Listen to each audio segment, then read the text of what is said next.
অশান্ত জীৱনৰ পথহাৰা নিথৰ স্তম্ভিত জীৱনৰ ছন্দ দেৱদাৰু বনমৃগ হেৰুৱালি ক'ত তোৰ মৃগনাভি কস্তুৰী গন্ধ অগ্নিমালাৰ নাই অন্ত। ভাৰতবৰ্ষ আমাৰ হৰ্ষ, আমাৰ গৰ্ব, আমাৰ মান। স্বদেশ প্ৰেমৰ অনুপম নিদৰ্শন দাঙি ধৰা নল্লীবালাৰ গীতত ভাৰত মাতাৰ প্ৰতি থকা প্ৰগ্ৰাহ ভালপোৱাৰ সুন্দৰ প্ৰকাশ ঘটিছে। মানৱীয়তাৰ জীৱন গংগা বৈ থকা বীৰ প্ৰসৱিনী ভাৰত জননীয়েই তেওঁৰ বাবে ৰচনা কৰে এক শান্তিনীৰ, যি স্বৰ্গতকৈ অধিক কাম্য।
ভাৰত মাতৃৰ পূব প্ৰান্তৰ গিৰিমালা বেষ্টিত মহানদে বিধৌত পূৰ্বাঞ্চলৰ প্ৰতিও নল্লীবালাই হৃদয়ত সঞ্চিত কৰি ৰাখিছিল অপৰিসীম ভালপোৱা আৰু ভক্তিৰ ভাৱ। সেয়েহে তেওঁ গীতেৰে বন্দনা কৰিছে সেই গিৰিৰাণী পূৰ্ব ভাৰতীৰ দুখানি চৰণ কমল।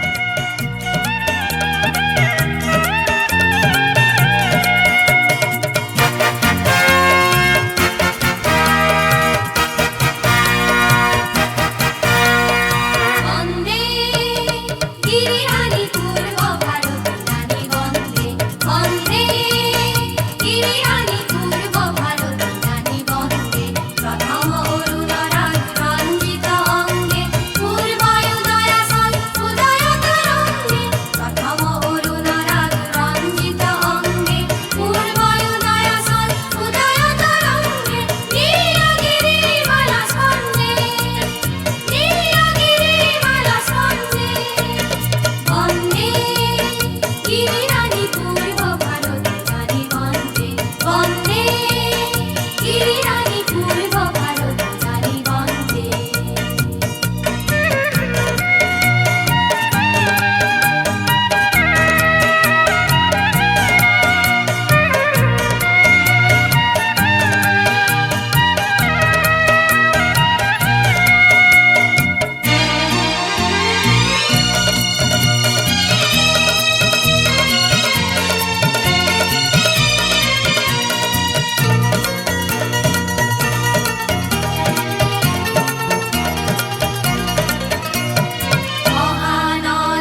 অকল গীতেৰেই নহয়, সমগ্ৰ জীৱন পাত কৰিলেও পৃথিৱীৰ ক'তো বিচাৰি নোপোৱা বুকুৰ আপোন জনমভূমিৰ প্ৰতি থকা প্ৰগ্ৰাহ ভালপোৱা নলিনীবালাৰ কবিতাৰ মাজতো প্ৰকাশ পাইছে।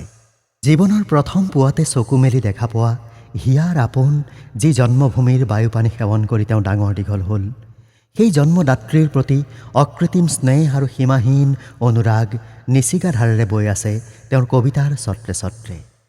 এইবাৰ নলিনীবালাৰ প্ৰখ্যাত কবিতা জনমভূমি শুনোৱা হওক। মেলিলো প্ৰথম চকু তোমাৰ কোলাতে আই, জনমৰ আদিম পুৱাত মুদিম আকৌ চকু তোমাৰ কোলাতে শুই, জীৱনৰ শেষ সন্ধিয়াত মৰাৰ পিছতো যেন পাওঁহি আকৌ ঠাই, চেনেহৰ শীতলী কোলাত ভাগৰুৱা আত্মাই শেষৰ জিৰণিলৈ জিৰাবহি তোমাৰ ছায়াত। পক্ষী হৈ আকাশৰ বুকুত ফুৰি মুৰি বাঁহ লম ওখ বিৰিখত, পুৱতিৰ লগে লগে জগাম তোমাক নিতে বনৰীয়া পুৱদি গীতত। আকাশৰ তৰা হৈ ৰ লাগি চাই ৰম সেউজীয়া শুৱনি জেউতি, জোনাকত মিল হৈ বিমান পথত ৰৈ ওৰে ৰাতি কৰিম আৰতি। হিমালয় পৰ্বতৰ শুকুলা টিঙত গৈ ফুলি ৰম মানসী বিলত, মলয়াৰ সোঁৱৰত পাৰিজাত ৰেণু খানি ধুলাম তোমাৰ চৰণত। নদী হৈ পখালিম দুখানি চৰণ নিতে, মাটি হৈ মিলিম বুকুত, সোণোৱালী মেঘ হৈ ৰঙা হাঁহি বিৰিঙাম হেতা পৰা দুখনি ওঠত। তোমাৰি ধূলি বালি তোমাৰ আকাশ বায়ু আই মোৰ স্বৰ্গত বাস, তুমি মোৰ মৰতৰ পুণ্য মুকুতিৰ ভূমি, তুমি মোৰ তীৰ্থৰ প্ৰভা। ও মোৰ চেনেহী দেশ তোমাৰ দুখীয়া প্ৰজা ৰচাতাত শান্তিৰ চৰক, ক'ত পাম এনে প্ৰীতি সৰল প্ৰাণৰ ভাষা, সেৱাৰ মহিমাময় ত্যাগ। দুখীয়াৰ ভঙা প্ৰজা একোখনি তীৰ্থতা, একোখনি পুণ্যৰ আশ্ৰম, মৰিলে পুনৰ আহি দুখীয়া দেশতে মোৰ লওঁ যেন পুনৰ জনম। প্ৰেম, কৰুণা, ত্যাগ আৰু শান্তিৰ প্ৰতীক ভাৰতবৰ্ষৰ প্ৰতি থকা অকুণ্ঠ প্ৰেম আৰু আনুগত্যই কবিক নিজৰ দেশখনক বিশ্বমাতাৰ কণ্ঠত শ্যামন্তক মণিৰ নিচিনাকৈ উজ্বলাই তুলিবলৈ উদ্বুদ্ধ কৰে। সেয়েহে তেওঁ বিশ্ববন্দিতা যৌগনন্দিতা দেশমাতৃৰ পূজাৰীসকলক আহ্বান জনাই এক নতুন ৰূপেৰে সজ্জিত হৈ সকলো অনৈক্য ভেদাভেদ পৰিত্যাগ কৰি বীৰ বীৰাংগনাৰ দৰে আগবাঢ়ি আহিবলৈ।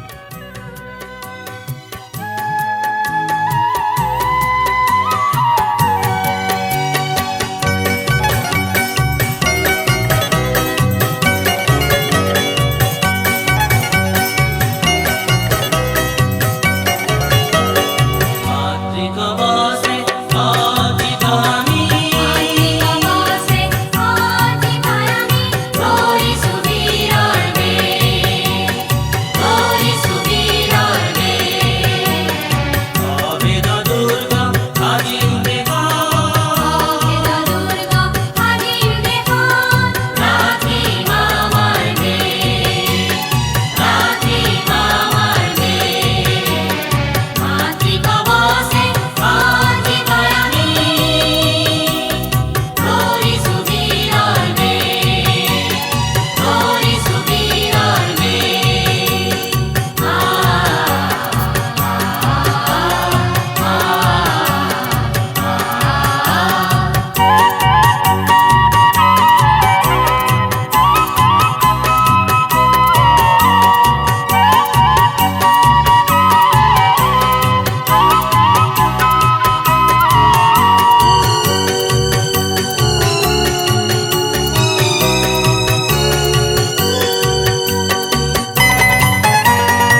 জীৱনৰ সাধনা তীৰ্থ স্বৰ্গতো অধিক জন্মভূমিয়ে সিঁচি দিয়া স্নেহসিক্ত পবিত্ৰ পদধূলি শিৰত লৈ পাৰ্থিৱ জীৱনৰ মায়া মোহ জ্বালা যন্ত্ৰণাৰ শেষত এদিন মৃত্যুৰ কোলাত নলিনীবালা ঢলি পৰিল।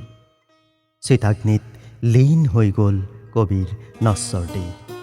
কিন্তু পৰমাৰ্থত তেওঁৰ সৃষ্টিৰ বাণীয়ে আজিও জীয়াই ৰাখিছে নলিনীবালাক আমাৰ মাজত। সাম্প্ৰতিকৰ সকলো অশুভ অকল্যাণকাৰী শক্তিৰ প্ৰাবল্য প্ৰতিহত কৰি মহাবলধাৰিণী মহিষাসুৰ মৰ্দিনীৰ দৰে বিশ্ব কল্যাণময়ী শক্তিক জগাই তুলিবলৈ অহৰহ আহ্বান জনোৱা সেই উদাত্ত বাণী আজিও কেউ দিশে ধ্বনিত হৈছে। দেৱী মাতৃ আৰু দেশমাতৃ একাকাৰ হৈ অজেয় মন্ত্ৰেৰে দীক্ষিত কৰিছে আবাল বনিতা বৃদ্ধ।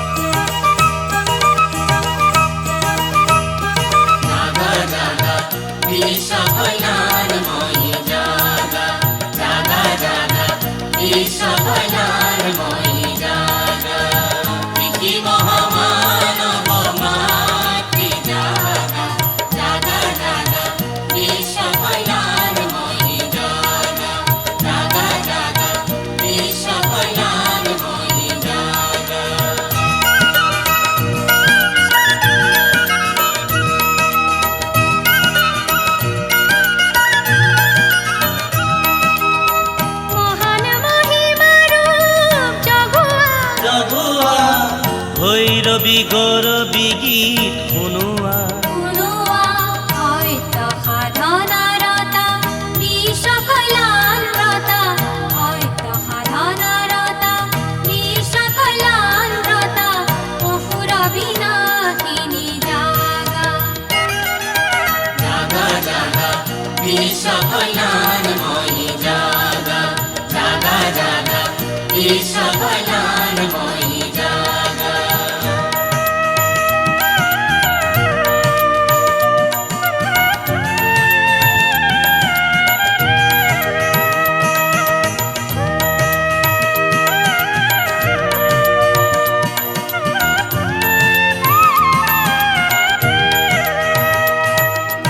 অভয় মন্ত্র দানে অভিভূত সরাসর দীপ্ত তপোবলে কপে অসুর দল। অভয় মন্ত্র দানে অভিভূত সরাসর দীপ্ত তপোবলে কপে অসুর দল।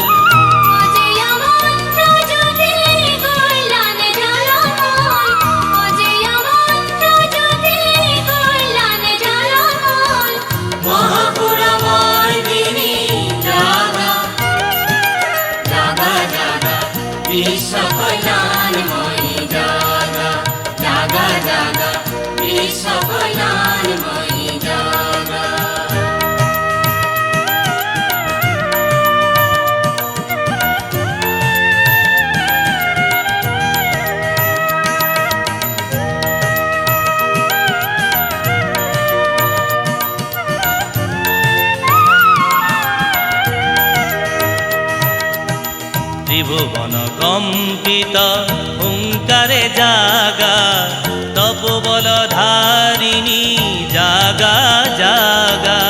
ত্রিভুবন কম্পিত হুঙ্কারে জাগা তপোবল ধারিণী জাগা জাগা।